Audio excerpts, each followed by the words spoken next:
What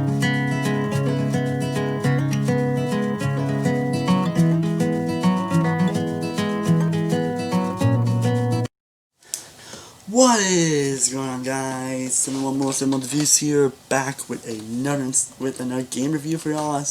Today I'm here to review the Devil May Cry HD Collection. This has basically the first three games: Devil May Cry 2, and Devil May Cry 3. Dante's the Awakening. This is just where I give my quick thoughts on all three games of this franchise. And I hope you all enjoyed it. So be sure to hit the subscribe if you want to see more content like this. And I'd love to know what are your thoughts on all three Devil May Cry movies down in the comments down below. So, let me on the push. Let's discuss them. Starting with Devil May Cry.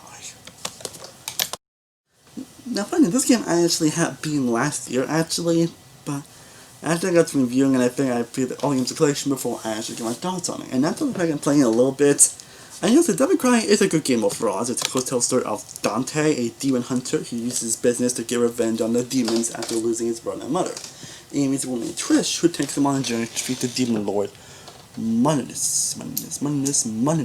This game was released in 2001 and pretty much kind of launched the hack and slash type of genre, and at least the more popularized than at least. And I feel like this game was actually originally. Now, this game actually was originally to be Resident Evil 4, honestly, which I hope we can play soon beats on, say, at some point. This game actually was originally conceived to be Resident Evil 4, but I thought it wasn't really made and decided to make it to its own story instead, and then becoming a very popular franchise. For better or worse, depending on your thoughts, but yeah, that's why I thought on the first game. I think it's a good game, honestly. Actually, it's really one of those games that really kind of just feels like a relic of its time, honestly, considering a lot of games pretty much done a lot of stuff done much better, honestly, for me. But there's still a lot to enjoy in this game, honestly. I'm not saying don't check out this game, but I think if you're a kid's franchise, I think it's still a good start, honestly. Like, you got good graphics all around. The graphics are definitely fun, are definitely great, and probably one few things to do hold up on this game. I mentioned combat's mostly fun, the boss battle's mostly fun as well.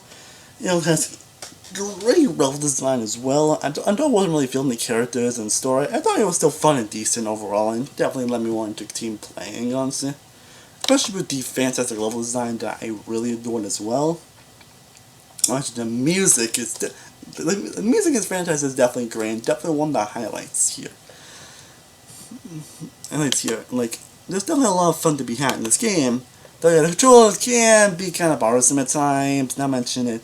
There was one Scorpion fight that took me forever to get through Chapter 3, which I think probably took me a bit to actually beat this game, honestly. Though I did fend the thing around, though. And again, it can't be like a relic of its time, honestly, like I mentioned. And again, the story really isn't amazing or groundbreaking. Again, in this game, I wasn't really feeling Dante as a character just yet. And the point doesn't get kind of bad at times, honestly, getting like laughably bad. But overall, I still have fun with this game, honestly, and definitely not amazing, but I still think it's a really fun game overall. I would give this the rating of a get your mind off game. I would give it a get your mind off game, like a 4 out of 5 B+ game. And now we get to Devil May Cry 2. I mean, after this first game, sequel was inevitable, honestly, and yeah. Basically, it's in modern times in the fictional city of Divanall, it tells on Dante and Lucia in the fight to stop a businessman Arius from raising the demon clan team to power. That's literally the story. That's what all the story is. It's like, yeah. Now, I've always heard a lot of interesting things about Devil May Cry 2. That is probably one of the worst sequels ever made, honestly. One of the worst disappointing games ever.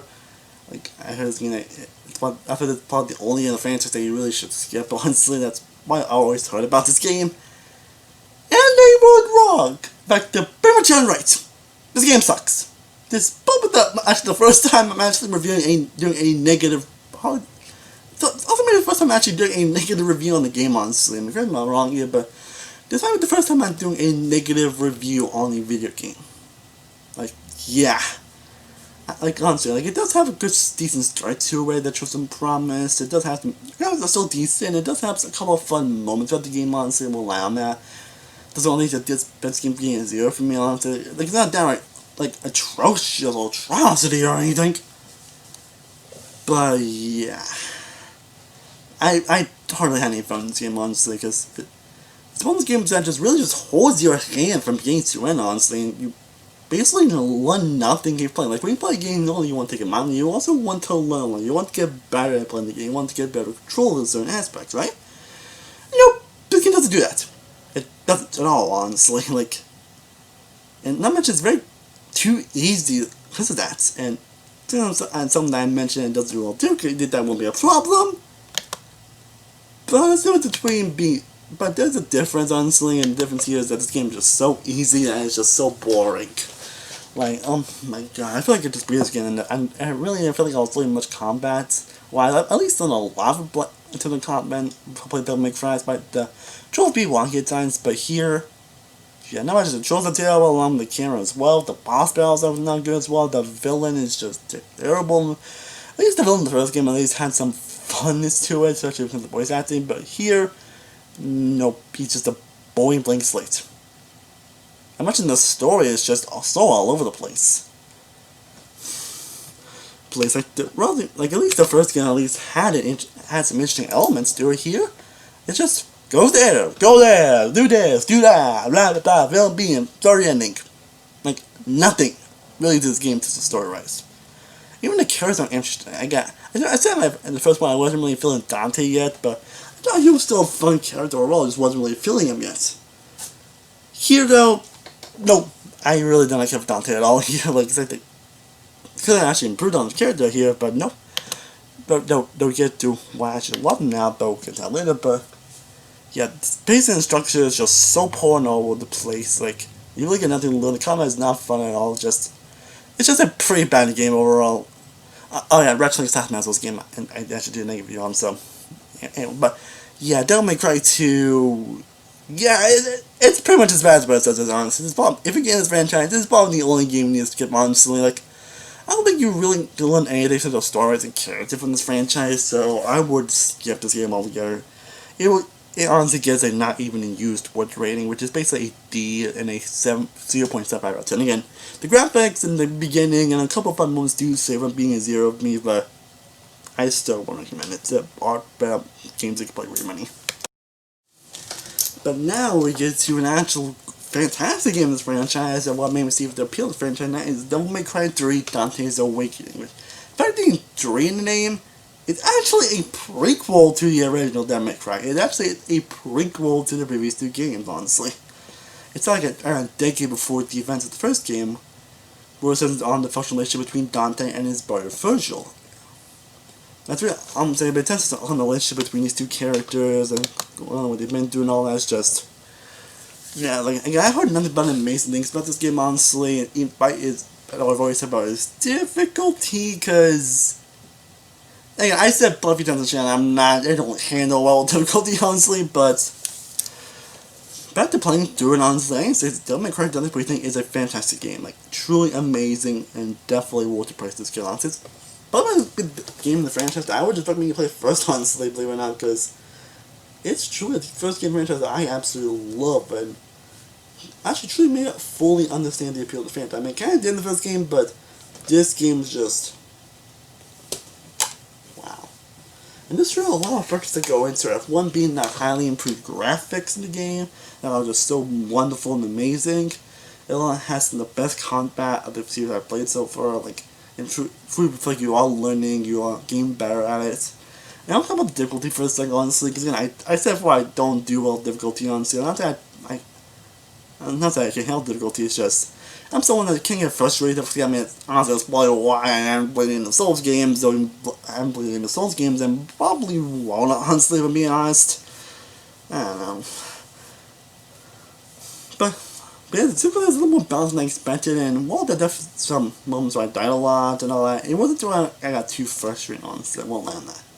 And it had some more incredible level design. It's after game, I truly see Dante as the great character when claims to be. Like, you really feel for his character, you really feel what it goes through, and his rivalry virtual is something that's actually very unique and actually got me pretty interested, actually. I wasn't ready to get invested as I was, honestly, but yeah.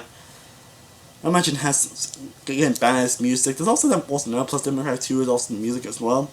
The story is great, the writing is great, the combat is fantastic, the story is great, the graphics are great. There's so much I truly love about this game. Yeah, that truly had me smiling and feeling great from ear to ear. I absolutely just adore everything about this game. I really can't think of anything that I found wrong with the game, if I'm being honest. So, this game easily gets a wood finishing and completing.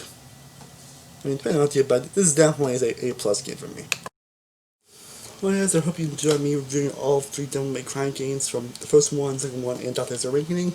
Let me know down in the comments down below what are your thoughts on these games if you played them. And let me know what your thoughts on the other ones like 4, DMC, and Devil May Cry 5. I did my play against myself. I think I have the 4th one on my PS4, but I just want to play the other ones at some point, so I will definitely have videos at some point. So I'll let me know what your thoughts on all of them down in the comments down below. I have a lot more videos coming very soon, so be on the lookout for that. As always, thank you guys so much for watching. I truly honestly appreciate it. If you're be sure to like this video, be sure to share, be sure to subscribe, be sure to follow all my social media sites, all in the description down below. I'm Sam World from Sam World Reviews. I will see you next time. As always, stay cool, Dante. Peace.